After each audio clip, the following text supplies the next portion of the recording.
오늘의 말씀은요, 성화는 순종이다 입니다. 실은 이미 지난 시간에 완전주의에 대한 책에 대해서 이미 논문을 같이 다뤘잖아요. 그 중에 우리가 지난 시간에 너무 양이 방대하기 때문에 칭의에 대해서 먼저 배웠습니다. 칭의라는 것을 잠깐 정리하면은, 그거는 여러분들이 노력해서 얻는 그게 아니에요. 구원은 전적인 예수님의, 하나님의 은혜입니다. 그래서 여러분들이 구원받은 거에 있어서 그 칭의에 대해서 너무 염려하지 말라고 그랬어요. 왜냐하면 그건 주님이 입혀주시는 것이기 때문이죠.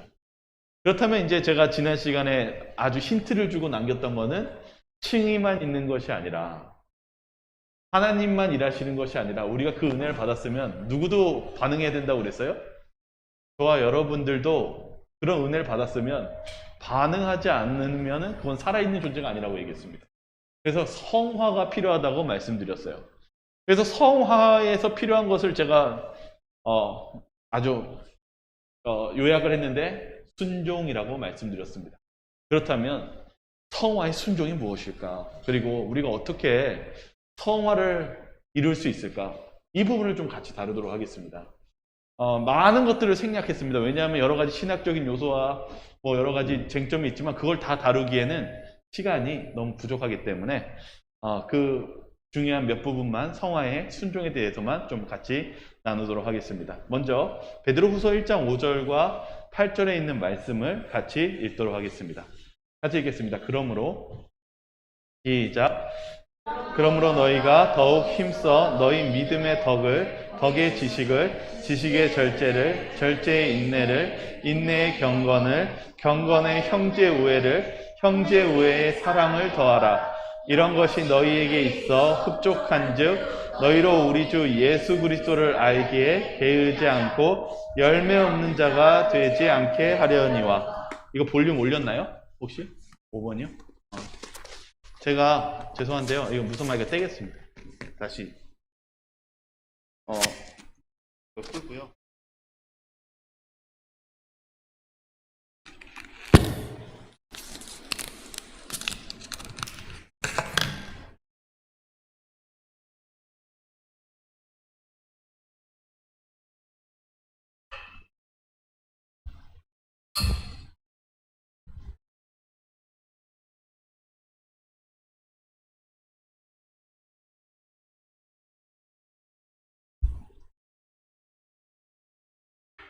네, 이제 베드로후서 오늘 첫 번째 성경절을 보시면 우리가 알 수 있는 것은 여기에 있습니다.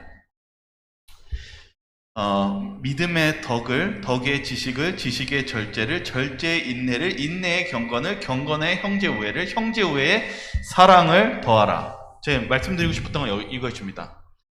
품성의 변화가 성화임인데요.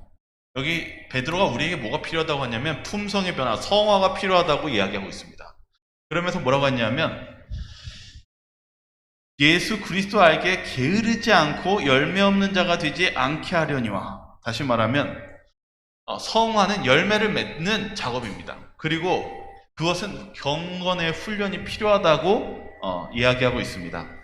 그렇다면 여기 이 성화에 대해서 좀만 보도록 하겠습니다. 네, 성화는 하나님의 뜻에 순종할 때만 얻어진다. 믿음과 행함에 대한 29페이지에 성화에 대해서 이렇게 얘기합니다. 성화는 하나님의 뜻에 순종할 때만 얻어진다. 특별히 이번 완전주의에 대한 책에 대해서 163페이지에 이렇게 적혀 있어요. 칭의는 이롭다고 인정받은 자의 여부에 관한 것인 반면에 성화는 점진적으로 거룩하게 구별되는 자에 관한 것이다. 웨슬리는 사람이 의롭다 하심을 받았을 때 바로 그 순간 성화가 시작된다. 다시 말하면 우리가 지난 시간에 칭의에 대해서 배웠어요. 내가 구원을 받을 수 있을까? 그럴 때 무엇해요? 우리가 주님께 기도하고 죄에 대한 용서를 구하면 하나님께서 어떻게 해주신다고요? 그를 의롭다라고 법적인 행사를 하신다고 그랬어요. 그때부터가 무엇이 일어나는 시작이에요? 성화가 시작되는 시작이라는 사실입니다. 그래서 칭의와 성화는 따로 있을 수가 없어요. 여러분들이 회개하고 믿음을 가지고 주님께 나아가서 용서를 받았다면 그때서부터가 이제 무엇할 준비를 해야 돼요?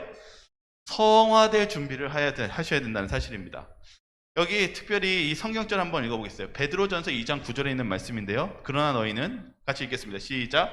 그러나 너희는 택하신 족속이요 왕같은 제사장들이요 거룩한 나라요 그가 소유된 백성이니 이는 너희를 어두운 데서 불러내어 그의 기이한 빛에 들어가게 하신 이의 아름다운 덕을 선포하게 하려 하심이라. 네, 여기 뭐라고 얘기하고 있냐면 거룩한 백성이라고 얘기하고 있습니다. 이 성화된 백성, 오늘 여기 이제 배우지만 칭의는 성화와 함께 움직인다고 했지만 또한 하나님께서 뭐라고 했냐면 성화는 무엇 하는 것과 관련이 있냐면 거룩하게 하는 것과 관련되어 있습니다. 그래서 거룩이라는 단어를 보니까 분리하다, 하나님께 속하다, 이 두 가지 의미를 가지고 있어요. 그러니까 성화는 무엇 하는 것입니까? 이제 세상과 분리되는 것입니다. 그리고 또 무엇 하는 것입니까? 어디에 속하는 것입니까? 이제는 세상에 속하는 것이 아니라 하나님께 속하는 삶을 사는 것이 이 성화의 모습입니다. 그래서 이제 여러분들에게 말씀드리고 싶은 건 이것입니다. 성화를 하는 거기에는 필요한 게 있는데, 아까 칭의에는 믿음이 필요하다고 그랬고요. 성화는 뭐가 필요하다고요? 순종이 필요하대요. 그러나 이제 약간 이제 조금 이제 헷갈릴 부분을 좀 보도록 하겠습니다. 여기 이제 교재에는 이렇게 적혀 있어요. 성화는 인간의 순종에 달려있다고 오해하는 사람들에게 그러한 접근법은 실패할 것이라고 말한다. 갑자기 순종하는데 그렇게 순종하면 무엇한대요? 실패할 거래요. 갑자기 지금 머리가 헷갈리기 시작하시죠? 분명히 순종이 필요하다고 그랬는데 순종을 하면은 실패할 거래요. 이게 무슨 말인가요? 이제부터 점점 헷갈리기 시작합니다. 분명히 성화를 하려면 무엇이 필요하다고 우리가 배웠어요? 순종이 필요하다라고 분명히 배웠는데 그렇게 순종하다가는 무엇 한다고요? 실패할 것이다. 여러분들도 하나님의 계명을 지키는 거 쉽습니까? 어렵습니까? 하나님 말씀대로 살려고 하는 거 부딪혀요? 어긋나요? 참 어렵습니다. 그런데 여기 하나만 더 읽어보죠. 나를 떠나서는 너희가 아무것도 할 수 없느니라. 요한복음 15장 5절에 있는 말씀입니다. 그리스도와 우리의 연합에 달려 있으며 말하자면 믿음으로 말미암아 이루어진다고 이해한다. 순종에는 두 가지의 순종이 있습니다. 근데 오늘 지금 첫 번째는 사람들에게 인간의 순종이라는 이 부분이 우리를 실패하게 만들 것이라고 이야기하고 있습니다. 그러면 다른 순종은 무엇일까요? 여기 우리가 어떻게 순종해야 될까요?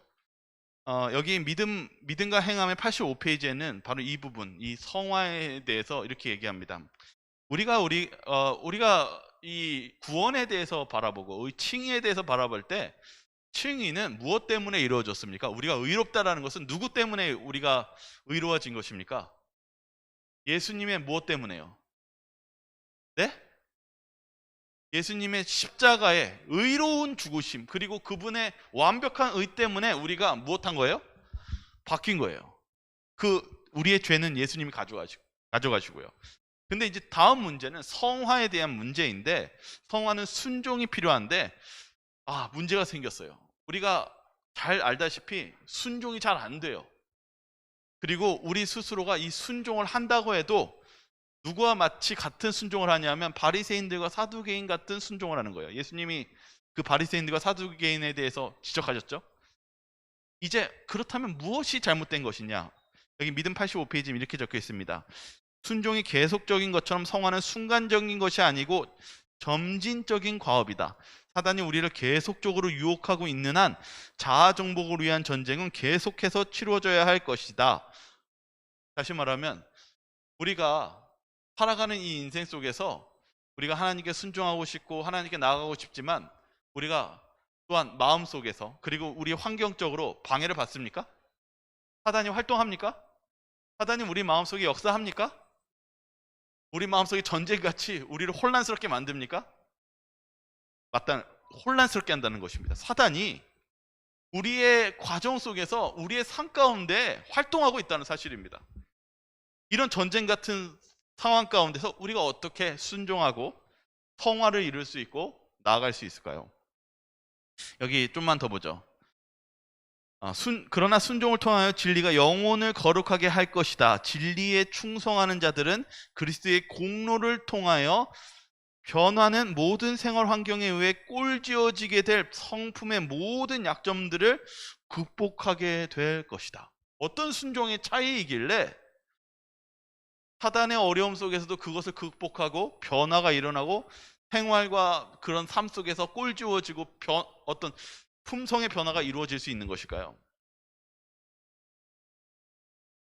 네, 그리스도가 필요한 것입니다.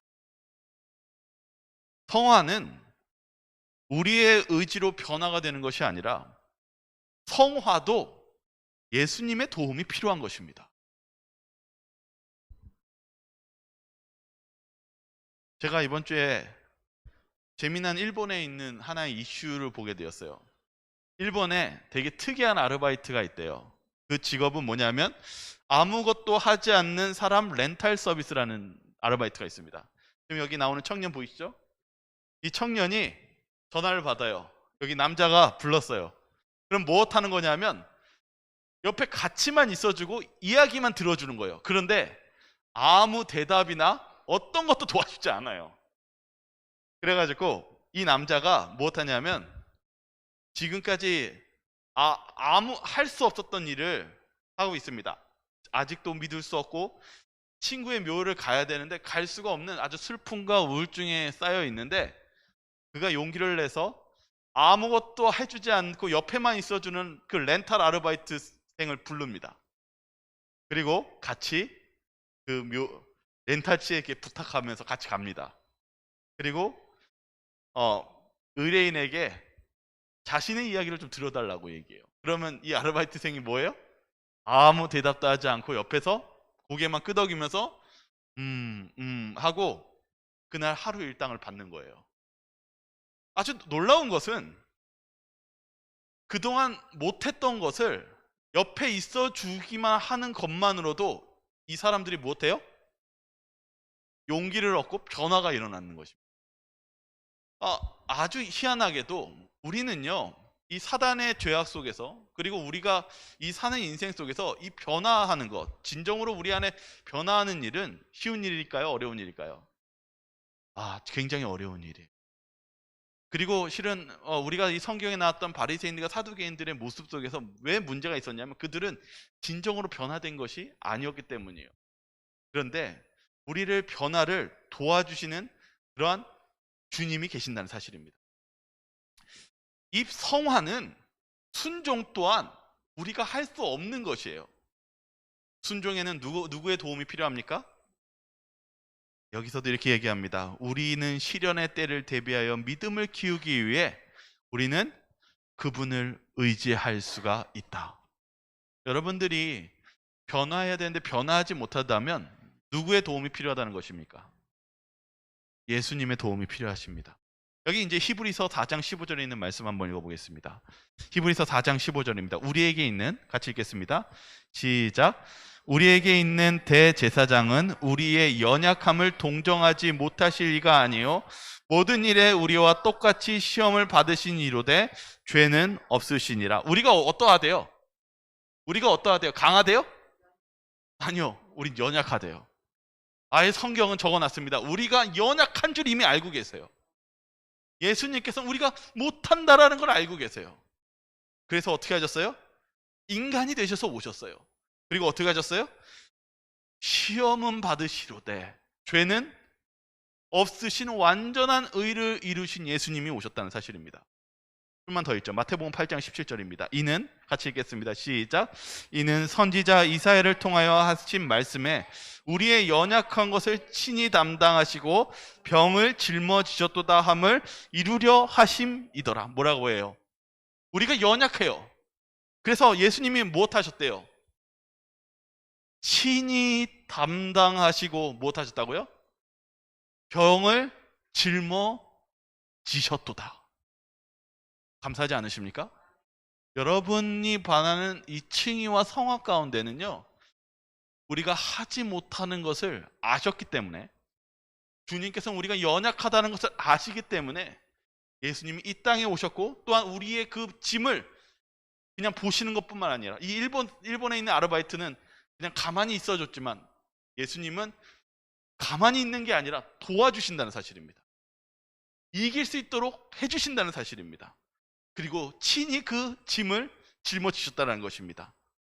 여기 249페이지에 이렇게 적혀 있습니다. 그분은 무서워 떠는 하나님의 자녀인 그대를 지켜보신다. 그대는 시험을 당하고 있는가? 그분이 구원하실 것이다. 그대는 연약한가? 그분이 힘을 주실 것이다. 그대는 무지한가? 그분이 깨우쳐 주실 것이다. 그대는 상처를 입었는가? 그분께서 고쳐주실 것이다. 예수님은 십자가에서 뿐만 계시는 것이 아니라 여러분의 성화하는 가운데서 예수님은 살아서 도와주십니다. 히브리서 4장 16절은 그래서 이렇게 적혀 있습니다. 같이 읽겠습니다. 그러므로 시작. 그러므로 우리는 긍휼하심을 받고 때를 따라 돕는 은혜를 얻기 위하여 은혜의 보좌 앞에 담대히 나아갈 것이니라. 뭐라고 얘기하고 있습니까?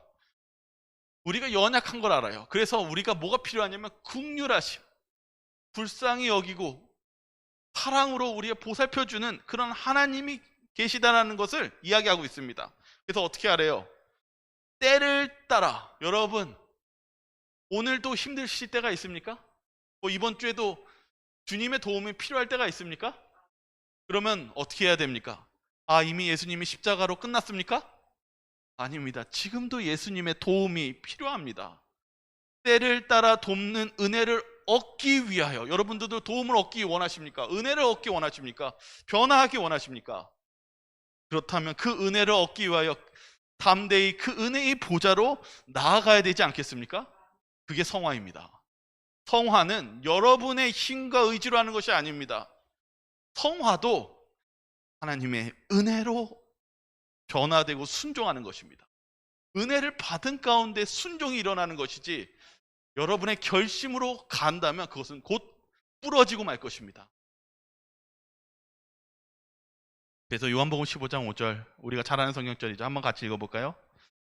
시작. 나를 떠나서는 너희가 아무것도 할 수 없음이라.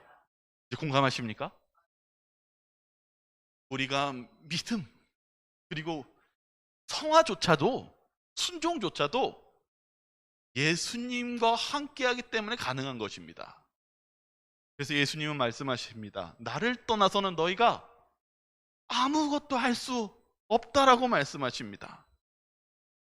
여기 믿음과 행함 49페이지에는 예수님께서는 사람에게 신령한 능력을 가져다 주시기 위해 이 땅에 오셨다. 그리하여 그분의 은혜를 통하여 우리는 그분의 형상으로 변화될 수 있게 되었다. 여기 성화, 변화되는 건 누구의 은혜라고요? 그분의 은혜입니다. 그래서 순종도 예수님의 은혜로 우리가 변화될 수 있다는 것입니다. 요한복음 17장 17절 우리 이 성경절 같이 한번 읽어보겠습니다. 그들을 같이 읽겠습니다. 시작. 그들을 진리로 거룩하게 하옵소서. 하나님 아버지의 말씀은 진리니이다. 네, 여기 아까도 얘기했지만은 성화 가운데서 성화는 무엇하는 것이라고 말씀드렸냐면 거룩하게 하는 것이라고 말씀드렸습니다. 거룩은 분리하다. 또 하나 뭐였어요? 어디에 속하다? 하나님께 속하다. 네.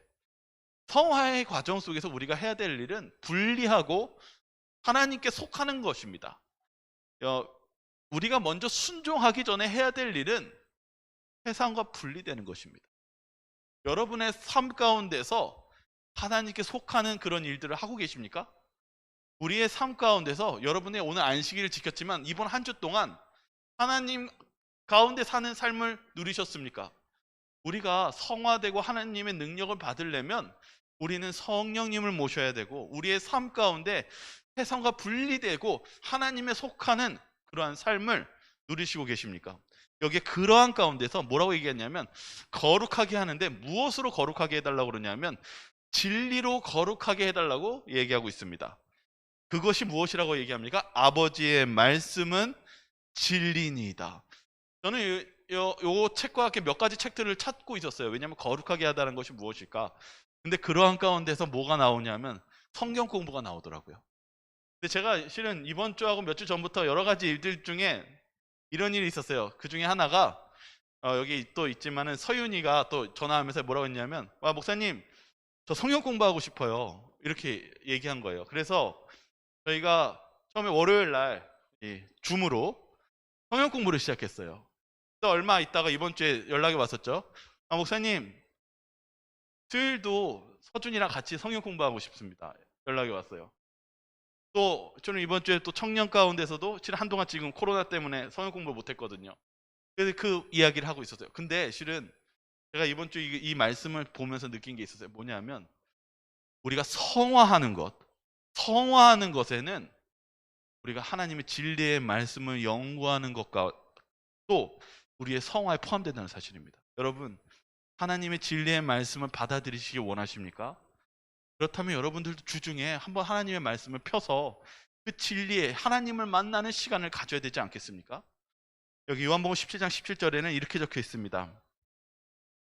예수께서는 성화의 사역이 지식의 성장과 하나님의 말씀에 대한 순종임을 암시하셨다. 이 165페이지 요한복음 17장 17절에 있는 이 말씀입니다. 그들을 진리로 거룩하게 하옵소서. 아버지의 말씀은 진리니이다. 다시 말하면 성화의 사역이 지식의 성장과 하나님의 말씀에 대한 순종임을 암시하였다. 우리의 삶 속에 우리가 평상시 사는 그 모습 가운데 어떠한 모습을 사느냐에 따라 우리의 성화의 모습이 관여되어 있다는 것을 알 수 있게 됩니다. 요한복음 19장 28절과 30절 우리 한번 성경절 좀 읽도록 하겠습니다. 그 후에 같이 읽겠습니다. 시작. 그 후에 예수께서 모든 일이 이미 이루어진 줄 아시고 성경을 응하게 하려 하사 이르시되 내가 목마르다 하시니 예수께서 신 포도주를 받으신 후에 이르시되 다 이루었다 하시고 머리를 숙이니 영혼이 떠나가시니라. 예수님께서 십자가에서 무엇을 이루신 것입니까? 여기 말씀을 통해서 보시면요, 예수님께서 이제 죽기 직전의 말씀이신데 성경에 이렇게 적혀 있어요. 예수께서 모든 일이 이미 이루어진 줄 아시고. 예수님이 무엇했대요? 모든 일이 무엇됐대요? 다 끝냈다라고 해요. 뭘 끝냈습니까? 예수님이 그리고 뭐라고 외치시면서 돌아가셨습니까? 다 이루었다.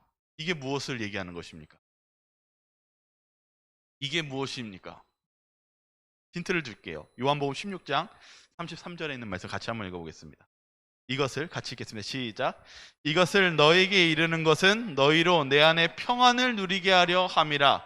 세상에서는 너희가 환난을 당하나 담대하라. 내가 세상을 이겼노라. 무슨 뜻입니까? 예수님이 다 이루었다 라고 하시는 이 십자가의 선포는 무엇입니까? 예수님이 그러면서 제자들에게 뭐라고 얘기했어요? 걱정하지 마라. 너희가 어려움 당할 때 담대하라. 왜요? 내가 이미 세상을 무엇했다고요? 이겼다. 예수님의 십자가의 싸움은 사단을 완전하게 이미 이기신 사건이었습니다. 그래서 예수님은 이미 십자가를 통해서 모든 것을 결판졌는데 사단이 완전히 패배했다는 것을 알게 하셨고, 이 사단은 이제는 무슨 인생이 되었어요? 이제는 죄인으로서 심판받아야 되는 시한부 인생을 선고받은 사건이 바로 십자가의 사건입니다. 그래서 예수님을 통해서 우리는 승리할 수 있고 이미 이긴 싸움을 우리가 하고 있다는 사실을 이야기하고 있습니다. 다시 말하면 승리는 누구에게 달려 있는 것입니까? 우리가 예수님께 속해 있느냐 속해 있지 않느냐에 달려 있는 것입니다. 왜냐하면 이미 예수님은 사단과 싸워서 무엇하셨습니까? 완전 완료형입니다. 이기셨기 때문입니다. 그래서 우리의 삶 속에서 왜 칭의와 성화가 매우 유사하냐면은 우리가 예수님께 속하느냐가 그것이 승리의 비결이기 때문입니다. 성화도 왜 우리가 어려움을 당하냐면 우리가 순종하고 그것을 따른다라고 생각하지만 그것은 우리의 힘으로 이루는 것이 아니라 이 과정조차도 사단과 예수님의 싸움 속에서 예수님의 도움이 절실히 필요하기 때문입니다. 그래서 우리는 사단을 이기실 수 있는 바로 예수님과 함께하는 것, 그것이 승리의 판가름을 나는 아주 중요한 길이라는 것을 다시 한번 알 수 있게 됩니다. 이제 우리 완전에 대해서 좀 잠깐 좀 다루도록 하겠습니다. 갈라디아서 5장 17절과 21절 좀 길지만 같이 한번 읽겠습니다. 왜냐하면은 제가 이미 지난 안식일에 설명했지만은 우리가 의로워지고 온전해야 된다. 주님께서 말씀하셨습니다. 하나님이 온전하니 너희도 온전하라고 말씀하셨습니다. 그럴 때 여러분들은 어디까지가 온전이고 어디까지가 완전인지에 대해서 한번 그럴 때 마음의 짐이 생기실 것입니다. 그럴 때 오늘 이 갈라디아서 5장 17절과 21절의 말씀이 여러분들에게 도움이 될 것입니다. 한번 읽겠습니다. 육체의 시작. 육체의 소욕은 성령을 거스르고 성령은 육체를 거스르나니 이 둘이 서로 대적함으로 너희가 원하는 것을 하지 못하게 하려 함이니라. 너희가 만일 성령의 인도하시는 바가 되면 율법 아래에 있지 아니하리라. 육체의 일은 분명하니 곧 음행과 더러운 것과 호색과 우상 숭배와 주술과 원수 맺는 것과 분쟁과 시기와 분냉과 당짓는 것과 분열함과 이단과 투기와 술 취함과 방탕함과 또 그와 같은 것들이라. 전에 너희에게 경계한 것 같이 경계하노니 이런 일을 하는 자들은 하나님 나라를 유업으로 받지 못할 것이요. 네, 여기 순종에 대해서 그리고 하나님께서 이 순종하지 않는 것에 대해서 어떠한 것인지를 설명해 놨어요. 그건 뭐냐면 첫 번째, 성령을 거스르는 것입니다. 결국은 우리 안에 성령님을 모시지 않는 것입니다. 그게 어떠한 것입니까? 여기 아주 자세하게 적어놨죠. 음행과 더러운 것과 호색과 우상 숭배와 주술과 원수 맺는 것과 분쟁과 시기와 분냄과 분열함과 이단과 투기와 술 취함과 방탕함과 이러한 것들은 하나님 나라를 유업으로 받지 못할 것이요. 성화가 중요합니까? 중요한가요? 성화 해야 됩니까? 성화해야 됩니다. 저와 여러분들이 잊지 마셔야 되는 것은 우리가 지난 시간에 칭의에 대해서 배웠지만 우리가 하나님과의 관계를 맺으면 자연스럽게 성화는 같이 오게 되어 있습니다. 그런데 우리가 방탕하고 이 죄에 빠져 있는 삶을 즐기신다면 그것은 이미 우리가 예수 그리스도의 관계를 끊고 우리가 탕자와 같이 하나님을 떠나버린 것과 같은 것입니다. 우리는 주님 안에 있어야 됩니다. 우리가 구원을 얻었다면 여러분 주님 안에 계시기 바랍니다. 여러분의 삶을, 여러분의 마음을 주님 안에 모시길 바라겠습니다. 아까 얘기한 것처럼 바리새인들의 순종은 순종이 아니었습니다. 아시지 않습니까? 오늘날에 여러분들은 어떠한 마음을 여러분 안에 모시고 계십니까? 이런 마음입니까? 아니면 이런 마음입니까? 순종은 우리 마음 안에 누구를 모시느냐가 매우 중요한 것입니다. 우리 안에 누구를 모셨을 때 그 안에서 순종이 일어나게 되어 있습니다. 그래서 순종은 사람의 마음과 생각으로 하는 것이 아니라 우리 마음에 주님이 거하기 시작할 때 달려있는 것입니다. 에녹에 대해서 이야기합니다. 에녹이 의인이었습니다. 근데 에녹의 특징이 무엇이었습니까? 여기 고린도후서 3장 18절 주석에 이렇게 적혀 있습니다. 에녹은 언제나 그 앞에 주님을 모셨다. 영감의 말씀은 그는 하나님과 동행하였다고 한다. 그는 그리스도를 항상 같이 다니는 단짝 친구로 삼았다. 세상에 처하여 있으면서 세상에 대한 그의 의무들을 다하였지만 그는 항상 예수님이 감화 안에 있었다. 그리스도의 품성을 반사하여 그분과 같은 수준의 선하심과 인자하심, 그리고 부드러운 동정심과 연민의 정, 인내, 온유, 겸손, 그리고 사랑을 보여주었다. 그는 날마다 그리스도와 교제함으로써 그가 그토록 친밀한 관계를 맺고 있는 그분의 모습으로 변화되어 갔다. 여러분, 순종이 어떻게 해서 이루어지는 걸까요? 저는 이걸 보면서 알게 됐어요. 예수님과 친해질 때 일어나는 거예요. 되게 오히려 단순합니다.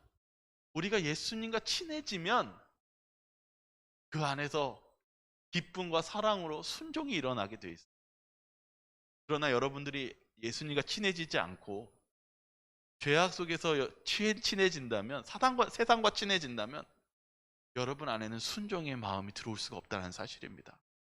이것이 성령님을 모시느냐 모시지 않느냐, 그 마음에 달려있다는 것입니다.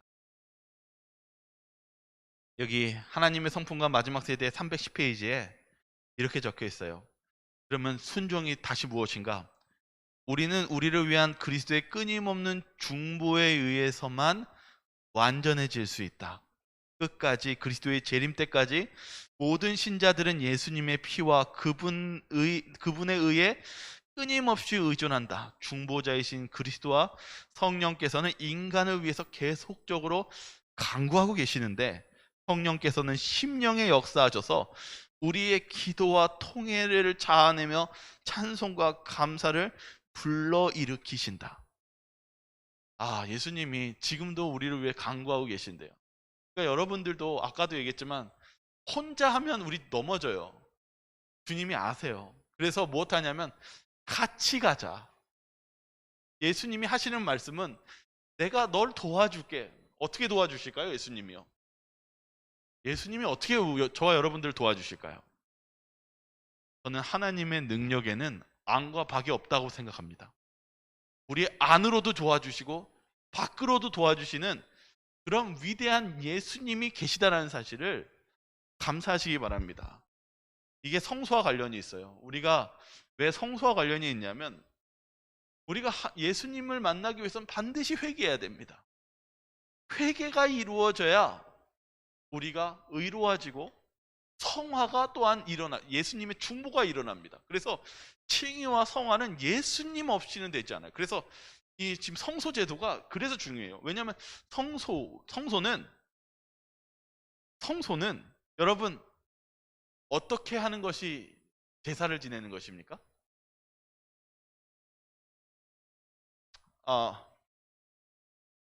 아니요. 이제 시간적인 개념으로요. 제사는 언제 드려요? 여러분, 제사 언제 드립니까? 매일 드려야 돼요.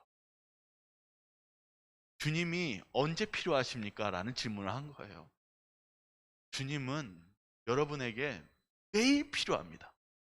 아까 실은 제가 완전에 대해서 아까 다루다가 제가 까먹고 지나갔지만, 완전하다라는 의미가 뭘까요? 온전해지는 거예요. 아까도 우리가 지난 시간에 원래 설명의 핵심이 뭐냐면 어디까지 완전해지느냐.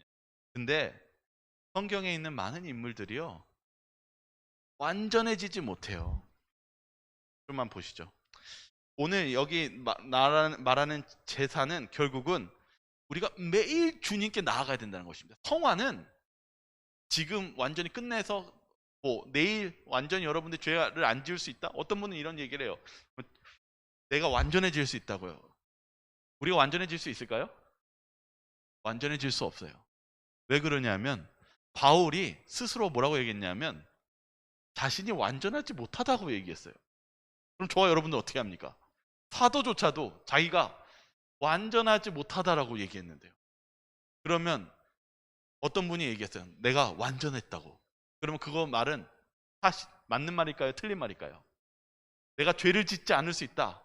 이거 맞는 말일까요? 틀린 말일까요? 네, 틀린 말입니다.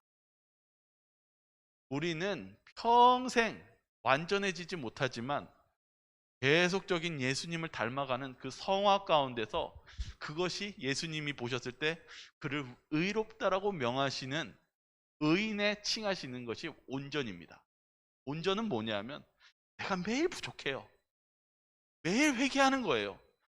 누구의 피로요? 예수님의 피로요. 그래서 마지막 시대에 사는 그 14만 4천 그 남은 자들은 어떤 사람입니까? 누구의 피로 자신의 옷을 빠는 사람입니까? 예수님의 피는 예수님의 재림 직전까지 계속 필요합니다. 왜요? 우리는 완전한 게 아니라 그리스도의 공로가 매 순간 끝까지 필요하기 때문에 예수님을 바라보며 나아가는 자, 순종하며 계속적으로 회개하며 주님께 나아가는 사람이 하나님이 보시기에는 온전하다라고 말씀하신다는 사실입니다. 그러니까 여러분 너무 여러분의 삶 속에서 걱정하지 마시고 제일 중요한 건 예수님 안에 계시기 바랍니다.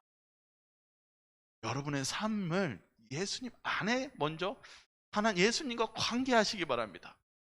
예수님과 관계를 맺었을 때 그 다음이 순종과 믿음이 나타나기 시작합니다. 마태복음 5장 48절 이렇게 적혀 있어요. 그러므로 하늘에 계신 너희 아버지가 온전하신 것 같이 너희도 온전하라. 여기 이렇게 얘기합니다. 제가 오늘 아까 첫 제목의 그림 동영상 하나 보여준 게 있어요. 그게 뭐냐면 식물이 물을 받으면서 이렇게 하고 있죠. 근데 이렇게 적혀 있어요. 자라남이 없는 곳에는 생명이 있을 수 없다. 나무는 자라나든지 그렇지 않으면 죽든지 해야 한다. 여러분 식물이 자라지 않으면 무엇한 겁니까? 저희 집 근처도 밤나무가 있었는데 죽었어요. 왜 죽었냐면 더위 먹고 죽었어요. 그러면 뭐가 멈출까요? 뭐가 멈출까요? 죽으면요. 자라는 게 멈춰요. 열매 맺는 게 멈춰요. 죽어서 열매 맺나요? 않죠. 이게 살아있으려면요. 저와 여러분들이 영적으로 살아있으려면 성화해야 됩니다. 그게 살아나는 것입니다.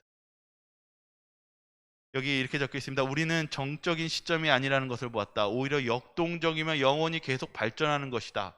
부정에서 거룩함으로 변화되는 일은 계속적인 일이다. 심지어 하늘에 가서도 우린 계속 진보하게 된다. 모든 능력과 재간은 증가되고 발달된다 라고 얘기하고 있습니다.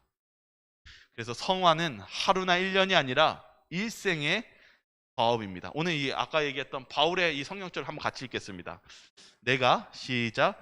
내가 이미 얻었다 함도 아니요 온전히 이루었다 함도 아니라 오직 내가 그리스도 예수께 잡힌 바 된 그것을 잡으려고 달려가노라.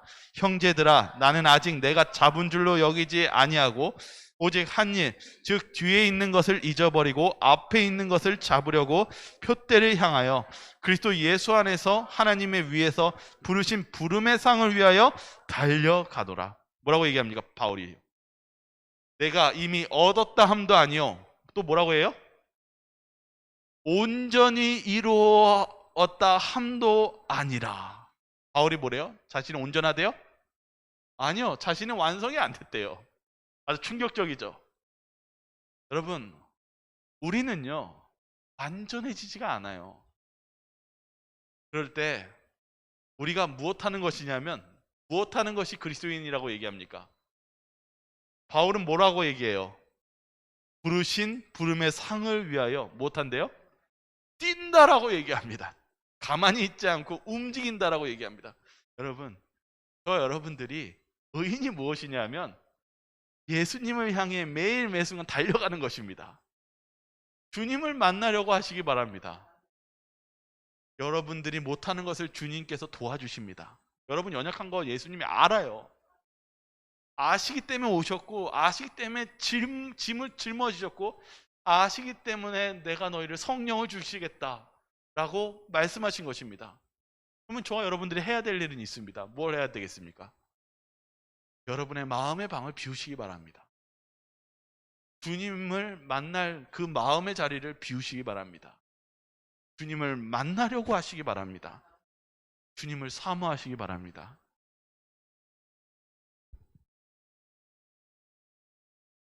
네, 여기 이렇게 적혀 있죠. 우리는 결코 하나님의 영역이나 범위 안에서 우리의 삶을 살 수 없다. 우리는 흠없는 사람이 되라는 요구를 받는 게 아니라 다른 사람들과 더불어 맺는 관계 속에서 성숙해지고 하나님께서 인류를 대하시는 모습을 반영하는 방법으로 더욱더 성숙함과 완전함을 추구하라고 요청받는다. 그는 아직 완전에 도달하지 않았다. 그는 예수 안에서 완전이라는 목표를 향해 노력하고 있다. 바울에게 있어서 완전은 성화와 같은 과정이다. 그리스도인 삶 속에서 성숙과 성장에 관한 것이기 때문이다. 바울의 정의에 따르면 어떤 신자라도 그리스도와 연합하여 발전하면서 은혜 안에서 성장하고 있다면 그 사람이 완전하다고 선언될 수 있다. 놀라운 말씀 아닙니까? 완전은 여러분들이 하나님과 연합하고 그 은혜 안에서 성장하고 있다는 것이 완전이라고 얘기하고 있습니다. 그러니 여러분, 주님의 은혜 안에 가운데 사시기 바랍니다. 마지막 질문하고 마치겠습니다. 이게 오늘 아까 첫 번째 제목의 표지였어요. 성화가 무엇인 것 같아요? 그림 보시니까요. 네? 실은 식물이 스스로 자랄 수 있을까요? 그냥 아무것도 안 주면 자랄 수 있을까요? 그럼 뭐 어떻게 해야 됩니까? 물을 줘야 돼요. 그리고 성화는 이 식물처럼 못 하는 거예요? 물을 머금고 못 해야 돼요? 햇빛을 쬐고 자라나야 돼요. 결국은 자라는 것, 변화하는 것은 하나님의 은혜에 달려 있습니다. 그리고 하나님의 은혜를 받는 자가 자라고 변화할 수 있다는 사실입니다. 그래서 제가 이런 질문을 드립니다. 이번 주 여러분은 예수님과 교제를 나누셨나요? 한번 생각해 보시기 바랍니다. 그리고 이번 안식일 오늘부터 그런 하나님과 교제를 나누시기 바라겠습니다. 여기 믿음과 행함 84페이지 이렇게 적혀 있어요. 진리에 충성하는 자들은 그리스도의 공로를 통하여 변하는 모든 생활 환경에 의해 꼴지어지게 된 성품의 모든 약점들을 극복하게 될 것이다. 얼마나 놀라운 말씀입니까? 진리에 충성하는 자들, 그리스도의 공로를 통해 변화가 일어나는데 모든 생활 환경에 의해 꼴지어지게 된 성품의 모든 약점을 극복할 수 있게 될 것이다.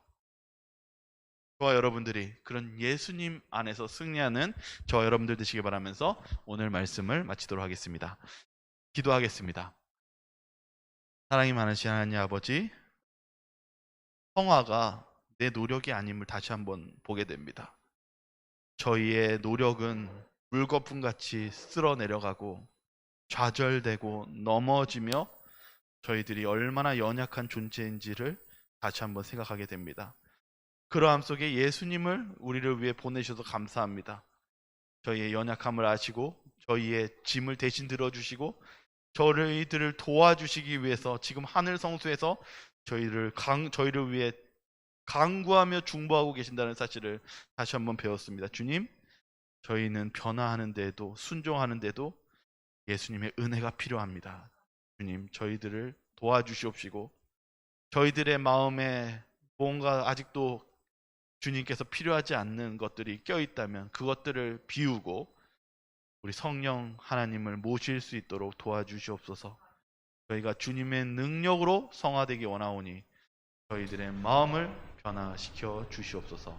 저희를 사랑하시는 예수 그리스도 이름으로 기도드립니다.